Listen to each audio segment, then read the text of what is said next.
We now have Justin's reply, and a lot of people are still trying to figure out this 47.1 law. I know you've even looked more into it. It's new, but all of that relevant info that Justin's put out and the evidence and the context and her using sexy, et cetera, all can come to play. I mean, we have now evidence now where Ryan Reynolds is seemingly admits that his 7-year-old daughter was cast as kid pool. So here it is, guys. Poor guy. Our fight isn't with Hey, you. when I want your opinion, I'll take Wolverine's dick in your mouth. That's kid. Guiltily, that is my daughter, I'm Inez. so sorry we have to admit that. And I Saying, suck Wolverine's D off. And then the director's laughing. Yeah, she didn't even really want to do it, and we forced her to do it, and there were 400 versions of it. Many of us are watching that going like, my God, that's horrific. But sexy was the line for Blake. What if everything you thought you knew about Blake Lively's lawsuit against Justin Baldoni was carefully constructed to mislead you? The headlines pushed one version of events, but the actual text messages, sworn transcripts, and court filings reveal a story that looks nothing like the one dominating social media. In this deep dive expose, we break down the evidence Hollywood insiders are quietly dissecting behind closed doors. Employment law experts are increasingly pointing toward Baldoni, arguing that the legal weight may actually lean in his favor, and Blake's unexplained absence from set while she was publicly seen attending multiple Taylor Swift concerts could become the critical detail that reshapes the entire case and turns the narrative completely upside down. All of that relevant info that Justin's put out and the evidence and the context and her using sexy, et cetera, all can come to play. I mean, we have now evidence now where Ryan Reynolds is seemingly admits that his 7-year-old daughter was cast as kid pool, saying, suck Wolverine's D off. And then the director's laughing. Yeah, she didn't even really want to do it, and we forced her to do it, and there were 400 versions of it. Many of us are watching that going like, my God, that's horrific. But sexy was the line for Blake. Can all of that come into play? And do you think?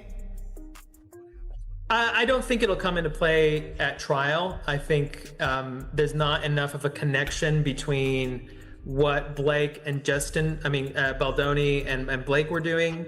I don't think it's enough of a connection versus what ended up being decided on another film between two other people, even though one of them is kind of related. I think the judge will say that's too prejudicial because the reaction you and I hear is that, well, what does that really have to do with what happened between Baldoni and Lively? That's my opinion. Judges are very guarded with regards to things that are too emotional for people to forget what they're really supposed to be concentrating on. Fair enough, but her saying sexy to Justin earlier, absolutely connected and relatable. Yeah, for sure. Giving that's what's so weird, because even as Dina was saying it, I do feel like a set on a movie is a different employment. It's like it's a different work. Like I've been there. I worked on a set of a Playboy TV show as the caterer way back, and it was clear the rules were different on that show than others, right? Because there's people walking around without any clothing and stuff. Like this industry is different than, say, a bank. So will the judge and jury be able to factor that into this claim? Yes, if the lawyers bring out that narrative. Also, another thing, and I don't mean to open up this can of worms, but there's a lot of, if things are related to what's called the creative process, for instance, a comedian in a writer's room saying things that are offensive, but it's part of the creative process for the show, that is actually protected speech under the First Amendment, but they haven't even got here. Carefully projected by Blake Lively and Ryan Reynolds isn't the full story. For years, fans have embraced their playful interviews, viral social media moments, and polished red carpet charm. But behind the curated posts and late-night show anecdotes, some industry insiders claim a far more complicated dynamic has been unfolding. According to sources connected to multiple productions, tensions have quietly surfaced around scheduling conflicts and last-minute changes. While public narratives often cite family priorities, insiders allege that those same commitments have, at times, coincided with production delays and renegotiations that placed pressure on crews and collaborators.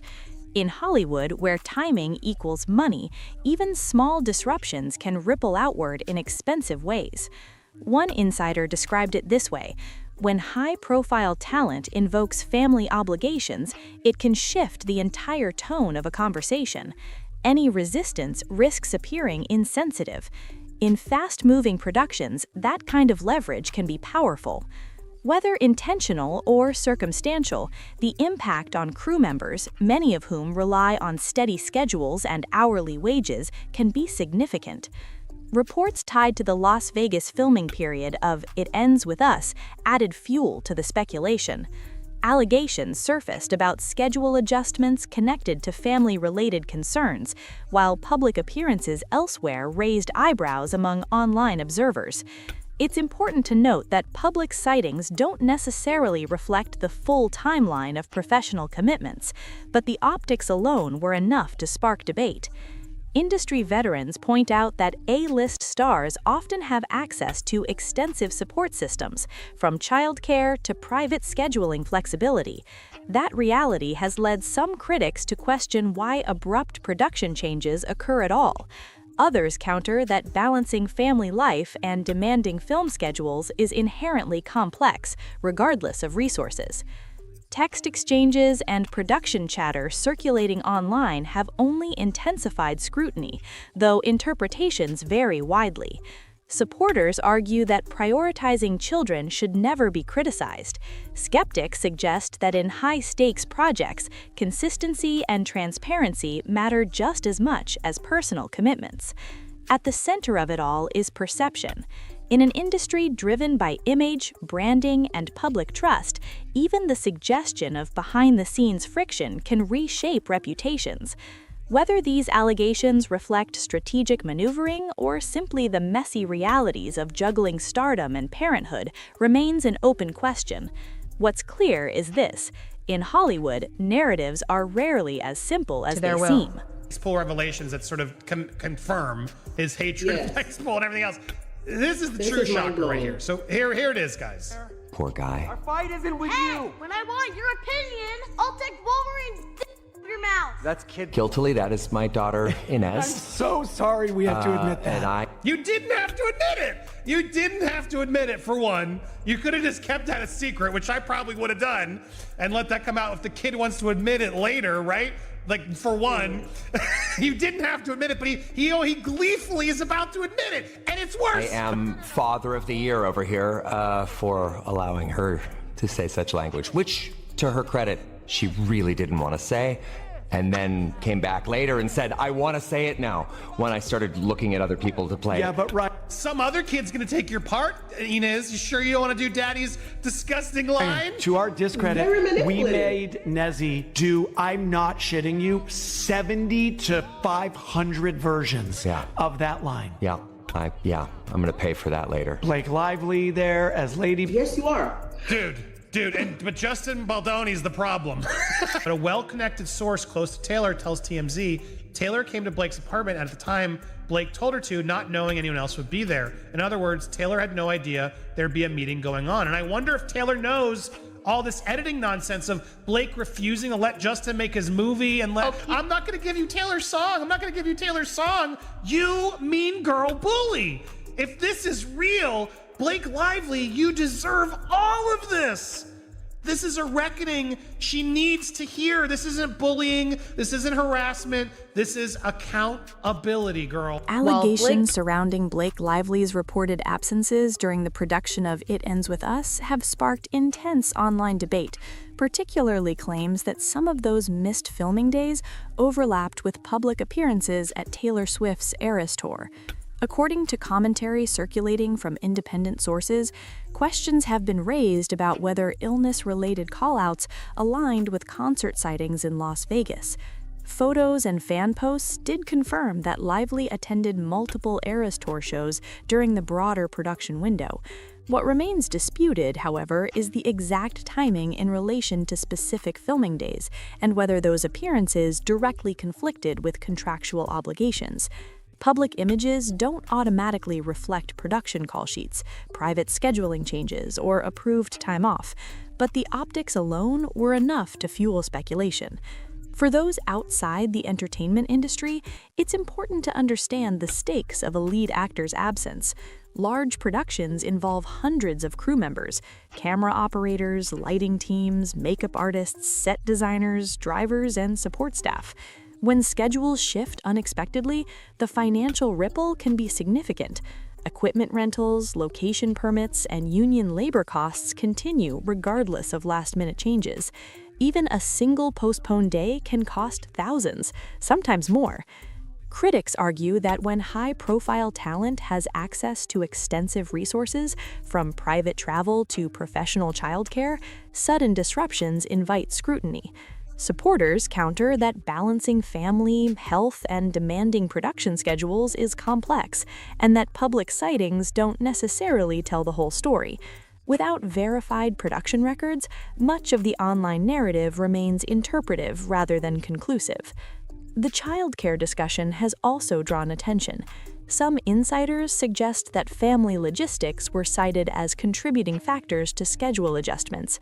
Others point out that high-net-worth actors typically have greater flexibility in arranging support. Whether those accommodations were unavailable, unnecessary, or simply misrepresented publicly is not confirmed. At the heart of the controversy is perception versus documented fact. Social media creates instant comparisons: a missed filming day on one timeline, a smiling concert appearance on another. But timelines can be misleading without context. Approved leave, rescheduled shoots, partial workdays, or pre-existing commitments rarely show up in viral posts. What's undeniable is that the situation, real or perceived, has intensified scrutiny around professionalism, responsibility, and public image in high-stakes productions. In Hollywood, reputation often matters as much as performance, and when inconsistencies appear, even if circumstantial, they can shape public opinion quickly. Whether these claims ultimately prove damaging or dissolve under fuller context remains to be seen. But one thing is certain: in an industry built on image, timing is everything, and optics can be just as powerful as evidence. Those clips that just really shows the manipulation behind Blake. Not only did she steal this movie from Justin in post, which is clear, and took this rough cut, she went to stream it at this book con, and it seems like, judging by this clip, you tell me, even Sony wasn't involved in this. Listen to this. Brandon hasn't seen it, so we're gonna sit through it. We just manifested that. But and just know, it's literally, this is not a bit. It's literally not done. So to be honest, what really happened is we were like, we're gonna show the movie, and the studio was like, no, you're gonna show 20 minutes. So we're like, no, we're gonna show the movie. And they're like, it's not done. And I was like, they don't fucking care. Let's just show them the movie. Because you're gonna go again, aren't you? You're gonna go watch it in theaters too. I don't know. Don't you guys care that the movie be finished and that Justin's take be finished? Look at this. Colleen, Brandon, Blake. Where's Justin? Why was Justin not only she's not allowed to be in any of these interviews, but then she's out there stealing hard drives. That's what she did here to go spread the word on this movie. Twice. And they were like, it's true. They were like, if everything's not perfect and it's not done, and what if we're gonna change things? I was like, these are the people who authored the success of the book. You guys are what matter, and you guys seeing the movie is so important to us. So we're so excited to show you guys. You brought us so many gifts. Way to take over, Blake. Literally just took it from him. This movie, this book, you mean, that Justin found first, that Colleen told him to star in, that he oversaw with his production company for all this time, and you just took it over. Today. We did. I know. Also, last one, we're going out with a bang. But honestly, you guys, y'all are the only audience in the world that's going to see this cut. It is an early cut. I'm so fascinated to know which cut this was. Was this Blake's cut? Was anybody in this crowd that saw this cut? Can you please reach out to me, hit me up, or Kim on socials, or you can reach out popcornplanet@gmail. Please don't spam me with other news links. I get plenty of those. But if you're an insider with info, you can hit me up. Blake Lively's legal battle with Justin Baldoni has taken another dramatic turn, with newly filed court documents intensifying scrutiny around both sides' claims. According to filings submitted by Baldoni's legal team, a series of text messages exchanged between the two during the production of It Ends With Us appear to show continued friendly communication in the period following the incidents Lively later described as inappropriate. It's important to note that court filings represent arguments from one side of a dispute, not final findings of fact.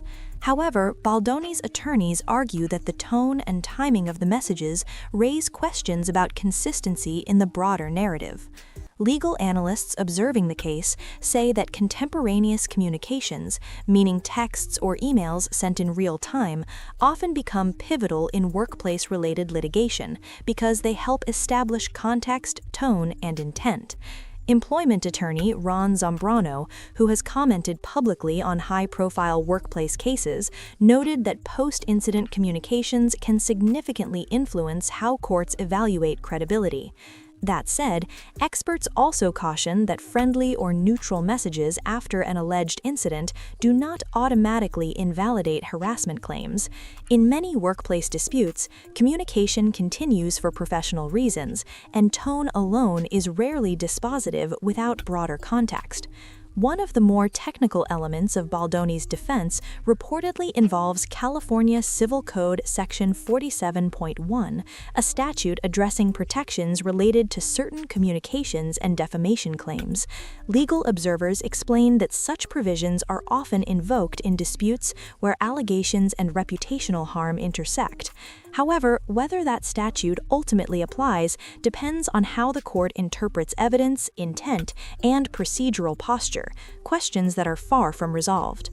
There have also been suggestions in filings that additional individuals may have played roles in shaping public narratives surrounding the dispute, including Lively's husband, Ryan Reynolds. At this stage, those references remain part of one party's legal argument rather than established judicial findings. What makes this case particularly complex is the intersection of legal strategy, public perception, and media amplification. High-profile workplace disputes involving prominent figures often evolve in two arenas simultaneously, the courtroom and the court of public opinion. While online commentary may frame developments as decisive wins or collapses, litigation typically unfolds over months, sometimes years, with motions, evidentiary challenges, and procedural rulings shaping the trajectory. As of now, no court has issued a final determination on the merits of the allegations or defenses. The newly filed materials represent the next phase in an ongoing legal process. Whether they significantly alter the case's outcome will depend not on headlines, but on judicial review, evidentiary standards, and applicable law. In complex disputes like this, the difference between allegation, defense strategy, and proven fact is critical, and that distinction will ultimately determine how this legal battle is resolved. Gotcha. Dude, but Justin Baldoni's the problem. It's like I can't get over the hypocrisy. How do you react? You have kids. I have kids. Look, sometimes they say a bad word. It is what it is. We laugh. But I would never want my kids to be talking about sucking some C-word of Wolverines in a movie at that age. I do everything I can to protect them from that range of topics because you want to keep their innocence as long as you can, right? Would you let your kid do that? The more disgusting part of it is because Ryan was not willing to be as fully honest as Sean Levy was, because Ryan goes to her credit. She didn't want to do it, but then he snitches on himself and says, I pretty much told her I'm gonna give your role to somebody. She said, Daddy, I'll do it. Then Sean Levy says, oh, to our discredit, we made her rehearse that line 70 to 500 is probably an exaggeration. One time is too much. 70 times is disgusting. And it's disgusting. It's disgusting. The family man facade hiding in plain sight just took a disturbing turn, just as Baldwin is fighting back with undeniable evidence. An entirely different scandal surrounding Ryan Reynolds has emerged, one that involves his own child in deeply troubling ways. While Reynolds portrays himself as the ultimate devoted father in interviews and social media posts, his actions behind the scenes tell a completely different story. During the making of Deadpool Wolverine, Reynolds made a shocking decision that has parents everywhere questioning his judgment. He cast his own daughter to deliver a sexually explicit line about Wolverine in his R-rated film. What makes this particularly disturbing isn't just the mature content, but Reynolds' behavior during filming. According to the director's own commentary, Reynolds' daughter didn't really want to say the sexually graphic line at all. Any reasonable parent might have respected their child's hesitation and dropped the idea, not Reynolds. Instead, according to director Sean Levy, they made the child rehearse this vulgar line 70 to 500 times. Levy himself described this practice as disgusting, yet it continued anyway, with Reynolds reportedly gleefully making his reluctant daughter repeat the explicit content over and over. Let that sink in.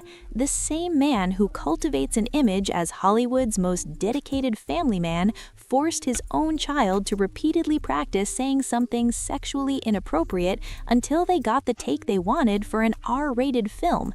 Most children wouldn't even be allowed to watch.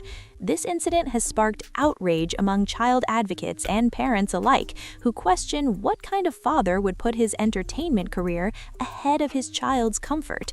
And while being the contradiction is striking, Reynolds carefully crafts his public image around being a protective, loving father. Yet behind the camera, he's directing his own child to say lines she's uncomfortable with. What we're witnessing is the real Ryan Reynolds, someone potentially willing to exploit his own children when it serves his professional interests or public image. This aligns perfectly with the manipulative behavior Baldwin's legal team has been highlighting, showing a pattern of putting career advancement above ethical considerations. The hypocrisy becomes even more glaring when you consider how Reynolds has positioned himself in Hollywood. He's carefully built a brand around being the ultimate family guy, the devoted husband to Blake Lively, and caring father who puts his children first. His interviews are filled with charming anecdotes about parenthood, and his social media celebrates family values. Yet, when the cameras are rolling in his own set, he apparently has no problem directing his daughter to repeat sexually graphic content dozens, perhaps hundreds of times, even when she expressed reluctance. The disconnect between his cultivated image and his sexual behavior is staggering. This revelation adds another dimension to the ongoing legal battle with Baldwin. If Reynolds is willing to manipulate his own child for professional gain, what else might he and Lively be capable of in their quest to maintain their A-list status and control over their projects? It suggests a much larger pattern of behavior where image management trumps ethical considerations at every turn. The question now becomes whether Hollywood and the public will continue to accept the carefully constructed facade this power couple has built. As more details emerge about their behind-the-scenes behavior, from schedule manipulations to their children as both excuses and props, the perfect image they've cultivated is rapidly unraveling. I'll have Justin's reply, and a lot of people are still trying to figure out this 47.1 law. I know you've even looked more into it. It's new. The reaction is because of how detailed Baldoni's lawsuit with his own versions and the full text message threads and the full transcript of what was going on and these stills, I don't think she has a chance. What was very well argued by Baldoni's attorneys is that there has to be a showing of malice and well, now it's going to go back to her, to Lively. Lively had a reasonable basis for her claim in the first place. That's one. Two, it has to be on the face of his complaint. And what that means is that the judge reading the complaint in this motion has to assume everything that's in it, and all those many, many, many pages, is true. And then he makes a ruling. So what the judge has to read is go, okay, every single thing, these text messages, these allegations are true. The judge would have to make a determination that somehow she had a good faith, reasonable basis, and I don't think he can do that. So is Brian's sort of quote legit? Like, do you think this is a massive threat to others? Like, is she trying to play this law, this Me Too law, which we're going to go through more depth, to like actually try and get her way? Do you agree with his urgency? Yes, I believe she is misusing it, let's call it, in order for a underlying agenda and a fight that she picked that probably she regrets picking. Behind the glossy headlines surrounding Blake Lively and Ryan Reynolds lies a far more complex legal and reputational battle, one that centers on Justin Baldoni. Before the recent allegations made waves across entertainment media, Baldoni had built a reputation as a filmmaker focused on emotionally driven storytelling, with projects like 5 Feet Apart and Clouds drawing attention for their sensitivity and commercial success. The timing of the allegations has become a key discussion point among legal observers and industry analysts. Supporters of Baldoni argue that the claims surfaced during a period of professional momentum, while others stress that workplace complaints, when filed, are typically tied to personal experience rather than career timing. As with any ongoing dispute, motive is often debated publicly but ultimately evaluated in court. Baldoni's legal team has submitted filings that include text messages, emails, and production communications intended to challenge elements of Lively's narrative. Legal commentators note that documentary evidence, especially time-stamped correspondence, can play a significant role in workplace-related litigation. However, courts assess not just isolated messages, but the broader context in which they occurred.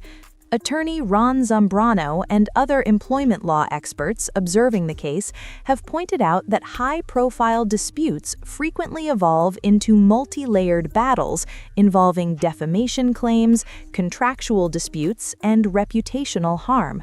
When public statements intersect with legal filings, the stakes escalate beyond personal grievances into long-term brand and career implications. Some filings reportedly reference behind-the-scenes communications involving Reynolds. It is important to emphasize that such references are part of legal arguments, not judicial findings. Allegations of interference or influence must meet evidentiary standards before carrying legal weight. In high-profile entertainment cases, it's common for broader professional dynamics, scheduling disputes, creative disagreements, contract negotiations, to become intertwined with personal allegations. What makes this situation particularly volatile is the dual arena in which it's unfolding, the courtroom and public perception. In Hollywood, reputation often influences opportunity. Projects can pause while litigation proceeds, and associations may be reassessed, not necessarily as judgments of guilt, but as risk management decisions. The broader question isn't simply who holds influence, but how influence interacts with due process. Courts evaluate facts through structured procedures, motions, discovery, evidentiary hearings, rather than through media narratives. Whether this dispute ultimately reflects misconduct, miscommunication, retaliation, or something more nuanced will depend on judicial review, not online speculation. For now, the case represents a collision of celebrity status, legal strategy, and public scrutiny, and as filings continue and evidence is examined, the industry and the audience will be watching to see how the legal system separates allegation from proof.